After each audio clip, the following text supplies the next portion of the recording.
Bienvenue à tous dans ce second webinaire dédié à la révolution. Revivez en intégralité nos échanges sur les tendances de l'audio, ainsi que les expériences audio augmentées de nos invités. Comment est-ce qu'on va quelque part accéder au contenu, à l'information audio et qui n'est plus forcément la radio, mais l'audio délinéarisé. Donc, j'ai la joie de pouvoir mener chez ETX cette partie que nous, on appelle la révolution et qu'on ne mène évidemment pas seul parce que, comme vous le savez, c'est pour ça qu'on est particulièrement heureux de recevoir aujourd'hui Tatiana et Nicolas.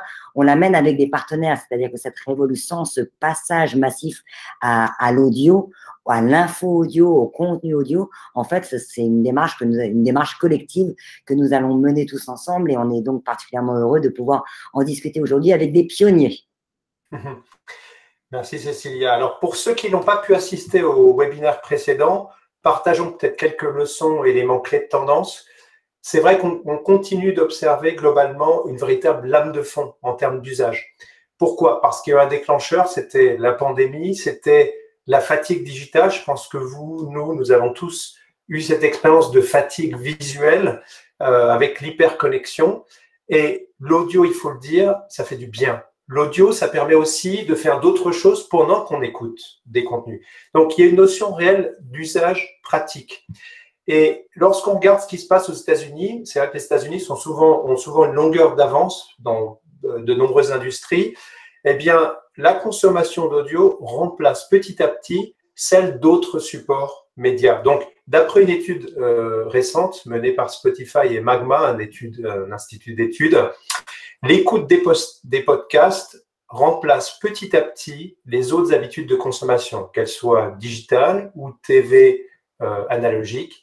Et comme le dit John Gibbs de Spotify, qui a mené l'étude, il dit que l'audio digital et les podcasts font vraiment partie des habitudes ancrées quotidiennes de l'audience. Alors Cécilia, on observe aussi une explosion du marché du text-to-speech et la génération Z est très active. Oui, alors c'est intéressant parce que là, par exemple, dans les jeux vidéo, où il y a un très fort usage en fait de voix de synthèse, mais également sur TikTok, où une des stars de TikTok était en fait une voix de synthèse. Et aujourd'hui, les gens inventent des petites vidéos en utilisant des voix de synthèse pour les incarner. Donc, il y a chez les jeunes, la génération Z, un usage très naturel et ludique de cette voix de synthèse. On a vu récemment, là, dans un défilé de la Fashion Week, Balenciaga qui a utilisé aussi une voix de synthèse. Ça veut dire que ça commence en fait à être un usage, en fait, je dirais quelque part à la mode autour de cette voix et de ces voix-là. Et ça concourt au développement de ce marché qui est un marché à énorme potentiel. Hein. On parle de milliards, 5 milliards à 2026. Ça se développe, alors à la fois donc parce que la génération Z, quelque part, est très familière de ces voix. Ça se développe parce qu'il y a aussi énormément de gens qui voient mal, quelque part, et qui vont avoir, l'audio va prendre le relais de cette baisse visuelle. Et puis, la fatigue digitale dont tu parlais, Nicolas, qui est très, vraiment extrêmement présente, être la fatigue des écrans et l'envie aussi de quelque part maximiser son temps et donc d'être dans le multitasking avec de l'audio en mobilité, de l'audio pendant qu'on se balade, pendant qu'on fait autre chose. Donc, tous les usages, en fait, concourent aujourd'hui à avoir une énorme demande d'audio, dont une partie, en fait, qui est une partie de lecture des informations ou d'incarnation par des voix, finalement, d'avatars, des voix personnalisées. Et donc, ça, c'est fait par des intelligences artificielles, par la voix de synthèse qui a énormément progressé et qui vient, en fait, servir cette demande de plus en plus massive pour de l'audio. Donc, une demande massive de l'audio qui s'est installée, une opportunité business, des opportunités business, et puis vraiment une génération aussi Z qui est là, présente, active. Donc, en complément de ces tendances macro qui nous invitent vraiment à nous intéresser au sujet, rien de tel que des business cases, des use cases, des cas concrets. 3 questions que nous aimerions poser à nos invités. D'abord, pourquoi ces grands acteurs ont fait le choix stratégique de passer à l'audio-augmentation? Quelle expérience utilisateur, nouvelles fonctionnalités offre-t-il? Et puis enfin, quels sont les impacts? Est-ce qu'il y a des impacts en termes de business model, de transformation, d'usage? Donc, je suis sûr que vous avez plein d'autres questions et je vous invite vivement à poser toutes vos questions dans le chat tout au long de ce webinaire et nos invités répondront dans une vingtaine de minutes. Donc, nous avons le plaisir de recevoir Tatiana de Francville de la Tribune. Bonjour Tatiana. ton micro est… Bonjour Nicolas, ravi d'être avec vous ce matin. Alors, formidable, on est extrêmement heureux que tu sois là pour partager l'expérience de la Tribune. On va en reparler, mais donc la Tribune a lancé, vous l'avez tous sûrement remarqué, il y a une semaine, la version 100% audio augmentée de la Tribune. Et Tatiana, là, qui est là avec nous pour partager cette expérience, c'est d'autant plus intéressant que après 15 années dans les médias, l'événementiel, la formation, aujourd'hui, elle se dédie vraiment pleinement au sujet de transformation digitale et comment les médias peuvent mieux, en fait, quelque part, distribuer, transmettre, valoriser leurs informations. Donc, Tatiana est directrice générale de la Tribune. Et on sera aussi avec Nicolas. Nicolas, bienvenue. Nicolas Jiménez, bonjour. C'est un plaisir d'être avec vous. Merci beaucoup de partager ce moment avec nous. Donc, Nicolas, vous êtes directeur des partenariats chez Télécoming, qui est une société de technologie qui est spécialisée dans tout ce qui est monétisation de services digitaux. Et vous avez 15 ans d'expérience, vous, dans le domaine des télécommunications, aussi bien en Europe que dans les pays d'Amérique latine. Et puis, ce qui est intéressant, c'est qu'après plusieurs années en tant que directeur des contenus chez Télécoming, vous avez eu ce nouveau poste de partenariats globaux. Et donc, vous allez continuer à faire l'acquisition de contenu et en même temps, vous travaillez à des nouveaux business models pour aider notamment les marques à monétiser leur contenu. Alors, nous avons hâte évidemment d'en savoir plus d'ici quelques minutes, Nicolas. Merci encore en tout cas d'être là. Merci à vous. Alors, avant que nous ouvrions et nous démarrions les questions, je vous invite à chacun de vraiment, j'invite chacun à couper la caméra afin que nos invités gardent vraiment le devant de la scène. Et puis, autre point, vous avez un sondage. Si vous cliquez en bas à droite, il y a un petit triangle, vous verrez à côté du chat. Et vous avez un sondage qui va aussi vous intéresser, auquel je vous invite vraiment à répondre. C'est pour connaître la maturité digitale de nous tous, ici dans ce call. Donc, êtes-vous novice, juste curieux d'en savoir plus? Êtes-vous avancé, c'est-à-dire que vous êtes vraiment très intéressé, vous avez envie de faire de l'expérimentation? Ou est-ce que vous êtes déjà expérimenté et vous avez testé des solutions? Nous avons hâte que vous répondiez au questionnaire et vous verrez les réponses. Donc, vous verrez un petit peu la maturité digitale de notre audience et on nous donnera à vous et à nous quelques éléments de marché supplémentaires. Alors, Tatiana, on va peut-être commencer avec la Tribune. Oui, avec joie. La Tribune, donc pour tous ceux qui nous ont rejoints, la Tribune est un média économique français, un des grands médias économiques qui porte sur les transformations et les territoires. C'est le seul média économique 100% pure player, un move intéressant vers le pur digital, 17 hubs en France et en Afrique, 2,5 millions de visiteurs uniques par mois, c'est une source médiamétrie, et plus de 100 événements donc qui quadrillent d'ailleurs le territoire. La Tribune anime une des plus importantes communautés économiques professionnelles en France et en Afrique francophone. Et vous avez fait récemment le choix d'augmenter tous les contenus, comme on disait, donc 100%. Finalement, c'est intéressant parce que en ce moment, tout le monde parle de l'audio. Ça a commencé par les podcasts et puis finalement, l'information a augmenté en général. Donc, l'audio, je dirais, tout le monde y pense, mais finalement, passer à l'acte, s'y mettre, ça reste une chose, évidemment, dans un agenda très chargé des médias, une feuille de route toujours complexe. Ça reste une chose, en fait, assez nouvelle. Donc, vous êtes pionnier. Et en fait, qu'est-ce qui a déclenché le fait de se lancer et de se lancer avec 100% des contenus? Merci pour cette introduction, Cécilia, qui résume un peu à la fois le positionnement de la Tribune et ce que nous faisons. Alors, d'abord, c'est intéressant parce qu'en fait, en effet, comme tu le soulignais, la Tribune a toujours été pionnière sur un certain nombre de sujets, notamment depuis que le titre a été repris par notre président Jean-Christophe Tortora. Et c'était un des premiers médias à switcher vers le digital en 2012. Et on est devenu pure player digital. Donc, on a réussi à s'affranchir d'un tabloïd pour l'information économique qu'on souhaite conserver entièrement sur le digital. Le second point, c'est qu'effectivement, moi, à titre personnel, je crois que je suis une grande consommatrice d'audio depuis les débuts de l'audio, parce que comme vous tous, je manque beaucoup de temps. Et vous le disiez tout à l'heure, Nicolas, c'est vrai que l'audio nous nous donne davantage de temps, permet de multiplier ce temps qui se rétrécit au fur et à mesure, et qu'en effet, il nous permet d'accéder à davantage d'informations avec une explosion de notre timeline. Le troisième point, c'est peut-être de dire, pour moi, il y a cette expression que j'aime beaucoup qui est de dire avoir l'oreille de quelqu'un, c'est être dans son intimité, dans sa confiance, avoir son attention.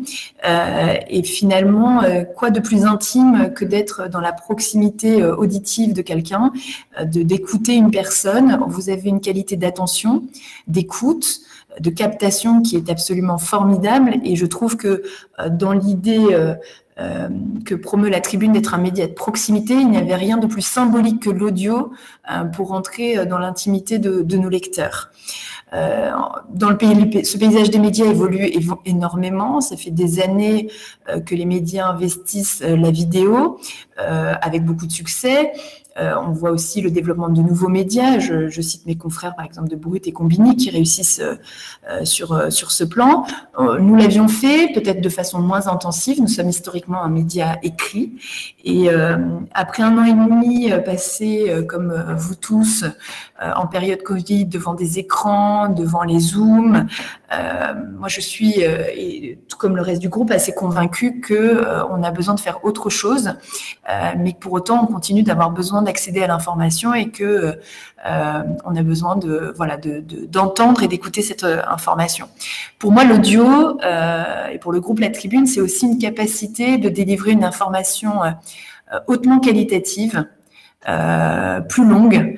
On a une capacité d'écoute et d'attention qui va être plus longue en audio qu'en vidéo. Et j'en suis persuadée, notamment dans les années à venir. Enfin, l'un des derniers points, évidemment, qu'on peut évoquer, c'est la mobilité. Après être resté bloqué pendant plusieurs mois chez nous, la mobilité va exploser. La Tribune anime de nombreux forums sur ce sujet. Nos lecteurs sont des décideurs qui sont en permanence en mouvement. Nous sommes un média économique. Ils lisent beaucoup d'informations et pour accéder à notre information, je pense que l'audio est une bonne façon d'atteindre nos lecteurs. Enfin, le dernier point, le tout dernier que j'évoquerai avec toi, Cécilia, c'est qu'effectivement, la technologie que vous nous avez proposée nous a convaincus d'y aller, puisque c'est un sujet que moi je suivais de près. Le podcast aujourd'hui, par l'intervention humaine, a une qualité qui est assez exceptionnelle, mais jusqu'à présent, les technologies qui étaient proposées étaient assez dégradées, et c'est vrai que ce que vous nous avez proposé est très proche de la voix humaine, et donc le rendu est est très proche du naturel, et on voulait être évidemment le premier média à le proposer en 100% à nos lecteurs. Alors merci parce que effectivement c'était intéressant de voir de se lancer. On reviendra d'ailleurs sur le 100% qui est dans les stratégies en fait quand on aborde l'audio qui est intéressant, mais on va d'abord aussi écouter Télécoming. Alors Nicolas, Télécoming, peut-être quelques mots sur votre société. Donc Télécoming, c'est une société technologique qui était élue organisation européenne les plus inspirantes selon le London Stock Exchange. C'est aussi une entreprise qui a été élue dans le top 100 par Edering, et puis aussi une société technologique qui est donc basée à Madrid, en Espagne, le headquarter, qui a des bureaux partout dans le monde et qui a été élue aussi comme start-up à la croissance la plus rapide dans le classement Morningstar. Donc, une start-up vraiment intéressante qui travaille avec, si je comprends bien, les telcos, les organisations de télécommunications, parce que vous avez des services de billing, de facturation, d'activation digitale, de monétisation. Et puis, ce qui est vraiment le point différenciant sur votre service, c'est que cette capacité à intégrer, acquérir du contenu et de rendre disponible le contenu, de marier la technologie et le contenu de façon à rendre l'expérience utilisateur unique. Par exemple, vous proposez aux fans du Real Madrid, à des marques de divertissement de Viacom ou des joueurs de Gameloft, ce mix contenu-technologie pour les engager. Donc, dans ce contexte de service, depuis quand, Nicolas, et pour quelles raisons est-ce que Télécoming s'est vraiment intéressé à l'audio ? Oui, donc tout à fait, Nicolas. Merci pour le résumé sur Télécoming. Donc, de notre côté, on voit très bien que depuis 20 ans, le format audio est en train de se développer sur le numérique et un véritable écosystème s'est créé tout autour de ce contenu. En termes de technologie, d'équipement et bien sûr le développement des différents types de contenus.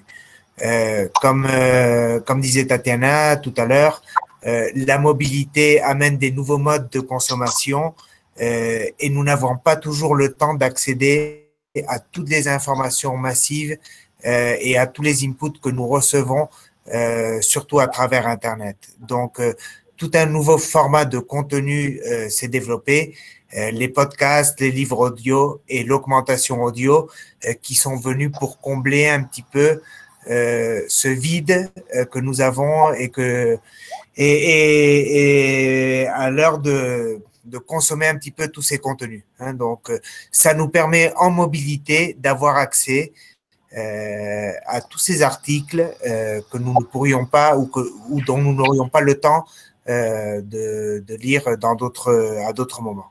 Donc, c'est-à-dire une nouvelle façon d'accéder à des nouveaux formats qui nous couvrent et qui nous permettent de consommer ce contenu à des moments différentiels. D'accord, une nouvelle façon de consommer et puis en mobilité dans un contexte différent, une consommation supplémentaire. Et côté, merci Nicolas. Revenons à la tribune. Alors justement, c'est finalement là dans les choix là quand vous avez décidé de passer vous la tribune de passer à l'audio, il y a eu en fait ça a finalement ouvert un cycle de questions. Une fois que la décision est prise, ça a ouvert un cycle de questions. Tu vas nous les raconter parce que je pense que tous les médias en fait passent par ce genre de questionnement sur à la fois bien sûr la qualité de la voix, comment on traite les articles longs, les reportages versus les articles courts, et ça a ouvert aussi la question au départ de la cible, c'est-à-dire est-ce qu'on choisit une sélection? Finalement, l'audio devient une nouvelle forme de production éditoriale, juste une sélection. Ou est-ce qu'on se dit l'audio, c'est un usage et en fait, on le développe partout? Est-ce qu'on le réserve aux abonnés? Donc ça, c'est tous les choix que vous avez parcourus et tranchés, donc qui sont intéressants, à mon avis, de partager et en même temps qu'on puisse visualiser finalement la forme que ça a pris sur le site de la Tribune et l'écouter, bien sûr. Alors, tu as parfaitement raison, Cécilia. J'allais dire, la motivation était très rapidement là. Moi, j'étais agréablement surprise de l'accueil des rédactions par rapport à ce projet audio, puisque je pense qu'en effet, la plupart des journalistes de notre rédaction sont aussi consommateurs d'audio à titre personnel. Donc, finalement, on n'a pas eu tellement besoin de les convaincre d'y passer. En revanche, il y avait un certain nombre d'interrogations, en effet, sur le rendu, puisque dans le média écrit, il y a un souci de qualité et de rendu qui est extrêmement important, évidemment. Et finalement, les questions qui ont pu nous être posées, c'était de dire, comment vont être traitées, par exemple, les citations, les sigles. Quand on a une citation ou quand on a une interview avec question-réponse, est-ce qu'on peut avoir deux voix pour bien comprendre qu'il s'agit de deux personnes différentes ou qu'on est en train de relayer ou de citer quelqu'un? Est-ce que la qualité va être suffisante? Que se passe-t-il si je mets à jour mon article? Est-ce que l'audio se met également à jour dans la foulée, par exemple? Donc ça, c'est tout un tas de questions qu'on a pu recevoir et qu'on a pu travailler évidemment avec les équipes de TX pour résoudre en grande partie, donc avant de les mettre en ligne avec évidemment beaucoup de succès. Sur le choix de savoir si on devait y aller complètement, si on devait faire une sélection, etc. J'allais dire, on a été plutôt simple dans notre démarche, c'est-à-dire qu'en fait aujourd'hui, autant on connaît très bien les usages en podcast, on voit bien que les formats longs fonctionnent très bien, les formats courts aussi, que tout est question et dessus, nous, on s'est dit, on veut aller chercher l'expérience. On veut comprendre comment ça marche. On veut savoir qui écoute quoi. Est-ce que les dépêches vont mieux fonctionner que les articles de décryptage, etc. Donc, finalement, notre choix était très rapide. C'était de dire, il faut être en 100% audio. D'abord parce qu'en fait, on a plusieurs lecteurs. On n'a pas un seul lecteur qui aime un seul type de contenu chez nous. Donc, à cibler de trop, ça aurait été compliqué. Que finalement, aujourd'hui, dans tous les médias se développe cette logique de revenus par utilisateur. Et donc, on sait que dans les podcasts, les gens acceptent beaucoup mieux la publicité que dans les contenus, par exemple, vidéo ou écrits, parce que la publicité est très courte. Donc, ça nous intéressait de proposer l'article audio sur les articles gratuits que nous proposons avec un début publicitaire et des articles réservés en revanche aux abonnés sans aucun contenu publicitaire pour pas favoriser l'expérience abonnée. Voilà. Donc, on a été dans une logique de simplicité, c'est-à-dire full audio. Notre message était clair, c'est de dire on croit à l'audio, on croit à cette expérience. L'objectif maintenant, c'est d'emmagasiner évidemment des stats, des analyses, des KPIs qui vont peut-être nous permettre à terme d'affiner notre stratégie. Mais peut-être, Cécilia, peut-on voir un exemple? Qu'en penses-tu? Là, si tu veux bien nous passer, qu'on entende déjà un peu la voix et puis qu'on voit aussi sur le site, finalement, parce qu'après, il y a des choix aussi stratégiques de comment on met en scène cet audio. On écoute d'abord. Révolution, la tribune devient 100% audio augmenté. Après avoir signé un partenariat stratégique avec ETX Studio et sa plateforme ETX Daily Up, la tribune offre une nouvelle expérience utilisateur à ses abonnés en leur proposant désormais la totalité de ses contenus en audio augmenté.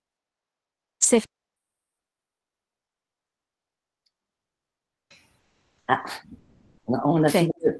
La tribune devient 100% audio augmenté. Après avoir annoncé en mai un partenariat stratégique avec ETX Studio et sa plateforme ETX Daily Up, la tribune propose désormais 100% de ses contenus en audio afin d'offrir une nouvelle expérience utilisateur à sa communauté professionnelle qui pourra ainsi partager l'économie tout en travaillant, se déplaçant ou se détendant.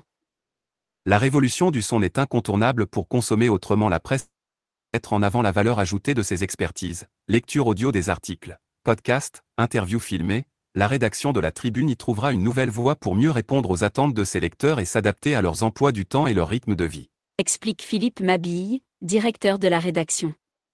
Pour Tatiana de Franquequeville, directrice générale, et Jean-Christophe Tortora, président de la tribune, l'audio augmenté à 100% de la... Je pense qu'on peut...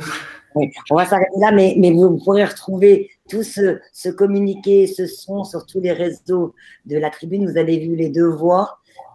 Et là, si on peut regarder sur le site, vous voyez comment ça se présente. Alors, Tatiana, le choix là, finalement, le choix du player. Là encore, on a regardé ce que faisaient nos confrères américains parce qu'ils sont évidemment plus avancés sur le sujet. Là encore, on a fait le choix de la simplicité, c'est-à-dire que tu as un player qui est placé, parce qu'il fallait très vite promouvoir ce nouvel usage. Donc, on ne se voyait pas le mettre plus loin dans le cœur d'article. Le principe, c'était de trouver le titre, le chapeau, et puis d'avoir ce player dont on comprend très vite avec un petit texte qui l'accompagne, qu'on peut l'écouter. Donc, quand l'article est gratuit, il y a la mention « Écoutez cet article » qui s'affiche automatiquement. Et lorsque l'article est un article payant, il y a évidemment marqué la mention réservée aux abonnés. Abonnez-vous pour écouter cet article. Alors, c'est plus court que ça, mais grosso modo, on le comprend intuitivement. Voilà, alors ça c'était intéressant, là on en discutera, je pense Nicolas va poursuivre cette conversation avec Nicolas de Télécoming.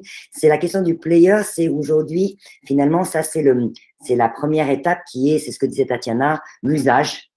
On voit, on met à disposition, on rend possible en fait cet usage audio, on le fait comprendre dans le sens où finalement l'internaute s'habitue à retrouver en fait ce player et donc la capacité d'avoir une version en audio.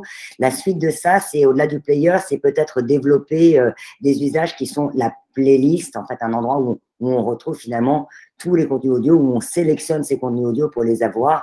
Et en tout cas, je crois que ça fait partie de l'idée de Télécoming. Un dernier mot sur Tatiana, là, intéressant, parce que donc, on le répète, ça a été lancé il y a une semaine, donc c'est vraiment tout frais. C'est vraiment intéressant, les premiers pas. Et donc, l'article qui a le mieux marché en audio, tu veux nous en parler ? Oui, alors c'est un article qui a bien fonctionné. D'ailleurs, ce sera intéressant, on en reparlera tout à l'heure. C'est la façon dont on peut promouvoir ces articles. C'est un article sur le champagne, puisqu'une loi russe a qualifié les champagnes de vin, les champagnes français, de vin pétillant. Et LVMH a stoppé les livraisons vers la Russie. Donc cet article a pratiquement représenté, il a fait le buzz et une grande partie des écoutes, évidemment, a été portée sur cet article. Mais c'est pour nous, on en reparlera tout à l'heure sur les résultats, mais c'est une excellente manière de faire découvrir nos contenus et autrement, et un public aussi beaucoup plus jeune, puisque la tribune a aussi l'objectif de rajeunir sa cible. Voilà, donc on a vu en fait donc les choix, la mise en place, le lancement depuis une semaine, la monétisation, enfin en tout cas les attentes, une partie sur du gratuit avec de la publicité et une partie sur l'abonnement. Et alors comment ça se passe côté télécommunications? Alors Nicolas, vous avez entendu les choix en fait faits par la tribune. Le 100% audio, une écoute article par article. Alors chez vous, quel va être le service exactement que vous allez proposer? Parce que vous êtes, vous, en cours de création du service. Donc, nous, de notre côté, effectivement, nous sommes en ce moment en cours de création du service. Nous voulions faire partie un petit peu de cette nouvelle vague de contenu audio. Hein. On voit, comme on en parlait tout à l'heure, que les contenus audio se développent. Ah, Nicolas, vous avez appuyé sur le micro qui s'est… Ah, excusez-moi. Donc, comme on parlait tout à l'heure, on voit bien que tout l'écosystème de contenu audio est en train de se développer. Donc, nous avons de notre côté développé ou sommes en train de développer un service d'abonnement à des podcasts qui offrira différentes verticales avec des mises à jour périodiques, des séries natives, bien sûr, et la section de technologie audio augmentée en partenariat avec ETX et AFP. Hein, donc, nous trouvions que c'était une façon très bonne d'apporter un contenu dans un format différent de son origine et de pouvoir étendre sa portée. Hein, donc, la portée du contenu éditorial a ses limitations. Pouvoir amener ce contenu en format audio d'une façon qui est très effective question coût et aussi en question de volume, nous trouvions ça une très bonne solution et vraiment une façon de nous différencier de notre concurrence et d'amener de la valeur à nos usagers. Oui, pardon. Donc, ce qui est intéressant vraiment, Nicolas, c'est qu'on entend qu'on va vers un format de consommation qui est différent, c'est-à-dire on crée des playlists en choisissant avant d'être en mobilité, par exemple, dans la voiture ou ailleurs, des contenus qu'on souhaite écouter et mettre bout à bout. Donc, il y a une notion aussi de personnalisation très forte, c'est ce que j'entends. Et puis, une notion d'économie d'échelle aussi. Vous avez parlé de coûts. Et Tatiana, tout à l'heure, parlait de revenus. Et en face, plus on peut maîtriser les coûts, mieux c'est. Donc, grâce aussi à la technologie ETX Studio et avec Microsoft, vous arrivez à couvrir un volume de langues, des dizaines de langues disponibles. Donc, de la personnalisation, de l'économie d'échelle, ça va vraiment être intéressant. Est-ce que vous savez quand le service va sortir? Nous avons un forecast pour d'ici 2 mois, on va dire. D'accord. Hein? Donc, nous sommes en pleine intégration, nous sommes en pleine production des contenus exclusifs et disons que la suivante intégration dans notre roadmap, c'est la mise à disposition des contenus audio augmentés de ETX. Alors là, ça nous amène d'ailleurs à la question de la roadmap. Là, pour le coup, il y a entre le moment, la Tatiana l'a évoqué, entre le moment en fait où la décision est prise et puis finalement l'ajustement de ce qu'on produit et de comment on paramètre en fait ce que va faire ensuite l'API automatiquement pour à la volée audioiser des centaines de contenus. Donc là, il y a quand même un temps effectivement de réflexion et d'échange pour le mettre en œuvre. Mais là, ça y est, ça fait une semaine que c'est lancé pour la tribune. Alors, qu'est-ce qu'on peut dire là de l'impact business, les chiffres, les éléments que vous pouvez partager avec nous aujourd'hui? Alors évidemment, j'ai plutôt des bonnes nouvelles parce que les retours d'abord de nos lecteurs, de nos partenaires ont été extrêmement positifs. Évidemment, dans la logique d'avoir été les premiers et du coup, évidemment, ça a attiré l'attention. Mais les résultats en termes de revenus ont été assez immédiats. Alors, on verra, ça fait une semaine, donc on verra si ça se maintient dans la durée, si ces chiffres perdurent. Mais on a enregistré plus 30% d'abonnements dès le lancement et pendant toute la semaine, de façon très régulière, sans descente pour l'instant, sans diminution de cet attrait pour l'abonnement. Voilà, donc on est en train de regarder évidemment les profils, voir s'ils sont plus jeunes, s'ils sont différents, s'il y a une capacité à attirer aussi d'autres cibles avec cette audio-augmentation. Mais voilà, pour l'instant, les retours sont extrêmement bénéfiques, donc je ne regrette absolument pas ma décision. Non, mais c'est très spectaculaire. Alors, évidemment, des chiffres à étudier, confirmer, etc. Mais c'est très spectaculaire, de plus 30% d'abonnements en une semaine avec le lancement de l'audio. Et voilà. Donc, et surtout, mais quand même, effectivement, c'est quand même le retour très positif des lecteurs et des auditeurs. Ce que je veux te dire, c'est que, parce que bon, il peut y avoir cette espèce d'attrait, le côté communication et marketing qui peut jouer, hein, il faut pas se leurrer.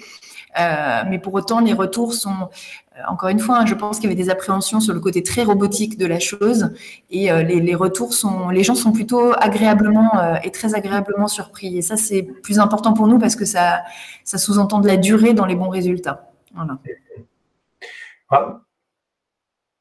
Vas-y, Nicolas.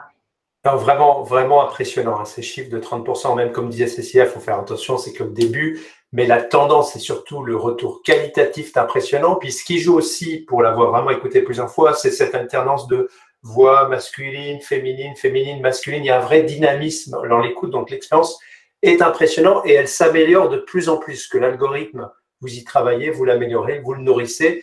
Donc c'est vraiment plaisant. Nicolas, de votre côté, enfin tout à l'heure justement, Tatiana parlait de revenus aussi, hein, par utilisateur. Dans les télécoms, vous avez aussi l'ARPU. Comment est-ce que vous comptez, vous aussi, essayer de développer le business model, de travailler avec les marques et de leur apporter de la monétisation de leur contenu? Tatiana parlait de modèles publicitaires pour le gratuit et payant pour les contenus complets derrière un abonnement. Comment allez-vous faire chez Télécoming? Donc nous, de notre côté, nous sommes spécialistes depuis 2008 sur le modèle d'abonnement. Hein, nous voyons bien que c'est un modèle qui est à la hausse, dont nous sommes spécialistes. Nous avons plusieurs modèles de partenariat, mais pour faire court, ce que nous faisons, c'est générer des expériences numériques en utilisant les contenus de nos partenaires, la technologie disponible. Nous acquérons les utilisateurs, nous faisons l'acquisition des utilisateurs via nos propres campagnes de marketing qui sont basées sur la performance et nous facturons les revenus via DPay, qui est une technologie de facturation de l'opérateur pour les services numériques. Hein, cette technologie est conçue pour améliorer les performances et des modèles économiques basés sur les abonnements. Donc, ce que cette technologie permet, c'est de simplifier les processus d'acquisition, de paiement et d'augmenter les taux de conversion.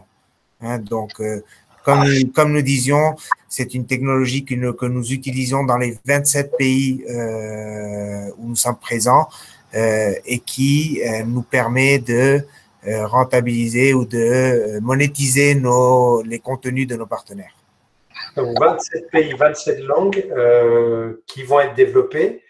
C'est vraiment formidable. Et ce qui est vraiment important, ce que vous dites, c'est que c'est une simplification de tout le process, mais bien prendre en compte dans sa transformation digitale audio tout le parcours utilisateur. Donc, pas seulement se concentrer sur la transformation du texte en audio, qui sera déjà, on le croit, d'après ce que dit Tatiana, une meilleure expérience pour l'utilisateur, un meilleur engagement, mais penser également à la partie acquisition, puisqu'on pourra augmenter le nombre d'abonnés, de l'acquisition jusqu'à la rétention. Bien prendre l'ensemble du parcours utilisateur. Merci Nicolas pour ce point clé. Merci à vous. Alors, formidable. Merci encore d'avoir partagé en fait votre expérience, à la fois les questions, les objectifs, la façon dont vous l'avez fait. Les premiers chiffres qui sont hyper intéressants parce que on le redit, hein, c'est très pionnier dans le sens où il y a de l'usage de voix de synthèse en jeux vidéo, TikTok, etc. Mais finalement, en médias et qu'on puisse monitorer de près, c'est assez récent. Donc, c'est une aventure qu'on démarre tous ensemble. Bien sûr, il y aura une série de webinaires. Donc, Nicolas et Tatiana reviendront, s'ils le veulent bien, nous dire à l'automne où est-ce qu'on en est et partager en fait cette expérience. Si vous avez des questions, n'hésitez pas. Je vois des questions là. Alors, oui. question d'Amado, il y a plusieurs questions, Antonin. Bonjour, j'espère que vous allez bien, j'espère que vous avez apprécié l'échange. Donc, très bonne question. Le podcast et l'audio digital, pas seulement le podcast, le text-to-speech aussi, se substituent à d'autres usages. Lesquels et dans quelle proportion? Donc, lesquels, c'est l'usage notamment vidéo digital. Les gens ont l'habitude de regarder sur leur mobile des vidéos. Donc, c'est cet usage qui est remplacé petit à petit par l'audio. Donc, je vais courir, je fais d'autres tâches et j'écoute de l'audio. Et le deuxième type d'usage, c'est aussi la télé analogique. Parce que la télé, bien qu'elle soit elle-même remplacée énormément par le digital, elle garde encore une part de marché très importante dans l'usage. Donc, c'est ces deux médias, enfin, deux types de contenus médias supports qui sont remplacés. Dans quelle proportion? Alors, Spotify et l'étude Magma ne répondaient pas exactement à cette question-là. Il y a une autre étude dont je pourrais vous envoyer les références qui mentionnait pour l'instant, et c'était que des chiffres que j'ai trouvés de 2020, donc depuis on peut imaginer que le Covid a encore fait croître ces chiffres de manière spectaculaire. On était fin 2020 à 10% du temps de consommation des médias occupés par l'audio qui venait prendre sur le temps habituel, donc 10%. Ce serait intéressant de voir si des études, j'en ai pas trouvé là tout de suite, qui pourrait montrer où on en est sur cette part de l'audio dans la consommation quotidienne. On n'hésitera pas à vous le partager. En tout cas, abonnez-vous à l'Observatoire de l'usage de l'audio de l'Observatoire ETX Studio. Venez vous abonner sur l'emailing. On va partager l'adresse parce que vous aurez toutes ces réponses dans ce qui est publié régulièrement. Et l'Observatoire, alors merci Nicolas, c'est l'Observatoire de la Révolution. Oui. Alors là, si le sujet vous intéresse, je vous conseille vraiment de vous abonner à la newsletter parce qu'en fait, ça va bien au-delà. On suit vraiment de près, avec une veille très active à la fois usage, business, tout ce qui se passe dans le domaine de l'audio et du son. Et comme vous savez, c'est énorme parce que ça c'est un marché à la fois d'offres et de la demande qui se structure avec des grands acteurs qui font des mouvements importants et des nouveaux entrants. Donc l'Observatoire de la Révolution. Et si je reprends la deuxième question, mais elle s'adresse plutôt à Tatiana, qui est quels sont les KPI mis en place par ETX et la Tribune. Et là, c'est des KPI à venir, en fait, mais je te laisse répondre, Tatiana. Oui, alors il y a les KPIs évidemment, comme la durée de lecture, le nombre de lectures, la proportion que cela représente par rapport à la lecture classique d'un article. Nous, ce qui va aussi nous intéresser très rapidement, c'est la certification de cette audio-augmentation.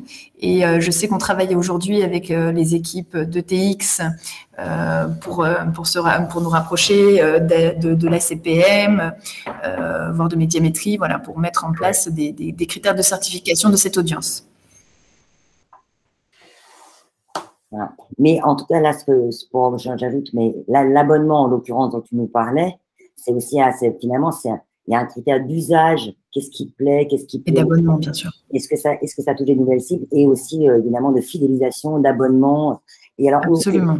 Aux États-Unis, il commence à y avoir des chiffres sur le fait que ça fait diminuer le churn, en fait, l'abandon à travers l'audio. On les a pas encore en France parce que c'est trop récent. C'est tout à fait juste, Cécilia, c'est-à-dire que la question, on va également suivre tout à fait le profil de ces lecteurs. Les impacts, j'allais dire aussi, en termes de revenus, on a parlé de revenus d'abonnement, mais aussi de revenus publicitaires sur la partie gratuite. Tout ça, ça va être des indicateurs importants pour nous, pour la poursuite de notre stratégie, de voir évidemment si c'est plutôt les articles payants ou gratuits qui génèrent davantage d'écoute. Voilà, est-ce que tous ces indicateurs vont être très intéressants à suivre? Je pense que l'idée de prolonger ce webinaire et de nous revoir dans 3 mois pour partager des indicateurs beaucoup plus poussés, je trouve ça extrêmement pertinent, en tous les cas. Absolument, et on a hâte d'avoir déjà au prochain webinaire, mais en attendant, on a encore plus de questions. Alors, et je n'arrive plus à les afficher, donc tu dois les avoir, et je crois qu'il y a encore alors, une question. Je vous lis, comment la conduite du changement a-t-elle été menée au sein de la rédaction de la Tribune? Bonne question. Alors, j'allais le dire, encore une fois, je le répète, parce que la Tribune est une rédaction extrêmement digitale, plutôt assez convaincue des nouveaux usages. Donc, j'aurais bien aimé vous raconter que ça a été extrêmement difficile, mais en fait, non. Pour les convaincre, en tout cas, de passer à l'audio, En revanche, pour le coup, sur la partie de la qualité, du rendu, des sujets liés à la transformation de l'écrit en audio, là, la rédaction a été extrêmement exigeante. Il a fallu répondre à toutes leurs attentes parce qu'il n'était pas question que l'expérience qu'on propose à nos lecteurs soit dégradée par rapport à la lecture écrite, enfin j'allais dire à la lecture d'un article. Donc j'allais dire, j'ai plutôt eu des réticences sur la partie, j'allais dire, mise en œuvre, plutôt que sur le lancement in fine de ce projet qui a il faut le reconnaître, hein, vraiment susciter plutôt l'adhésion de la rédaction qui est, j'allais dire, en fait, ça aurait même été étonnant, il y a une telle explosion de l'audio, des podcasts, c'est tellement quelque chose qui est évident et encore une fois, je le répète pour d'autres raisons qu'on a évoquées tout à l'heure, c'est-à-dire cette intimité que ça crée avec votre lecteur, cette proximité que ça induit. Je veux dire, la rédaction aurait réagi autrement que j'en aurais été surprise, à vrai dire. Donc, sincèrement, voilà. En revanche, il a fallu, ce que c'est en train de générer peut-être, c'est l'amélioration que ça génère dans la production écrite. La rédaction se met parfois à écouter ses propres articles et se rend compte de points de détail qu'elle peut sans doute améliorer dans l'écriture d'un article, dans sa nervosité, j'allais dire, dans sa capacité à être peut-être plus tendue et aller plus directe dans le cœur du sujet. Et cet exercice d'écouter son propre article est assez nouveau dans les usages. Alors, je suis pas sûre que l'intégralité de la rédaction le fasse. Je suis pas sûre que, mais en tous les cas, aujourd'hui, certains le font et se mettent à transformer aussi leur façon d'écrire. Après, il y aura bien sûr peut-être à terme des évolutions qu'on prévoira avec ETX, avec des versions audio, des versions pure écrites. Peut-être qu'il y aura-t-il deux façons de faire. Mais en tous les cas, voilà, c'est plutôt une transformation justement au quotidien maintenant que l'audio est installé et bien mis en œuvre. Alors, là, on a un peu je vois une dernière question. On a un peu dépassé le timing. Donc, quelles sont, je ne sais pas si c'est des informations que vous voulez communiquer l'un et l'autre, quels sont les montants des investissements engagés, avec quelle perspective de rentabilité, à quelle échéance? Donc, de notre côté, je comprends très bien la question, mais c'est quelque chose dont on ne va pas pouvoir partager un petit peu les données en ce moment. Donc, désolé, Amado, de ne pas pouvoir répondre sur ce point spécifique. J'allais peut-être répondre qu'il faut envisager deux types de coûts. Évidemment, les coûts de mise en place technique, les coûts de setup et les coûts de licence. Hein, Cécilia, je crois que on peut le dire. Donc, vous avez des coûts de setup, mais il faut prévoir aussi un développement technique parce qu'on est sur des technologies d'API qui sont donc très simples et très accessibles. Je vous parle technique, mais j'ai un passé de directrice marketing digital, donc je peux me permettre. Mais du coup, effectivement, il faut prévoir une interface technique du côté de vos développeurs, mais qui reste tout à fait dans l'ordre logique de type de web service qu'on peut mettre en place donc ça reste des choses, et je peux le dire parce qu'on nous sommes un média challenger, et comme beaucoup de médias, on n'a pas beaucoup d'argent, des choses qui sont plutôt accessibles. Mais je suis comme Nicolas, je vous laisse vous mettre en relation avec ETX pour en savoir plus. C'est le moment où on va conclure avec l'adresse où nous joindre. N'hésitez pas à remplir le petit sondage qui est très simple, mais ça donne une idée en fait de où est-ce que en sont les uns et les autres dans l'audio et le passage à l'audio. Et là, je voudrais vraiment adresser un grand merci alors à nos invités, bien sûr, Tatiana de Franqueville et Nicolas Jiménez, qui vraiment ont accepté, parce que c'est vraiment une communauté, là, les gens qui se lancent dans l'audio et l'audio-augmentation ont accepté de venir partager cette aventure et donc de revenir pour voir comment ils ont avancé. Et bien sûr, à Nicolas Giraudon, notre complice à l'AFP dans cette aventure d'audio-augmentation et de révolution. On est là pour répondre à d'autres questions éventuellement après. Vous avez ici les mails des uns et des autres. Et merci encore. À très bientôt. Merci. On se revoit à la rentrée pour la suite. Merci encore. À bientôt. Merci beaucoup. Merci à vous.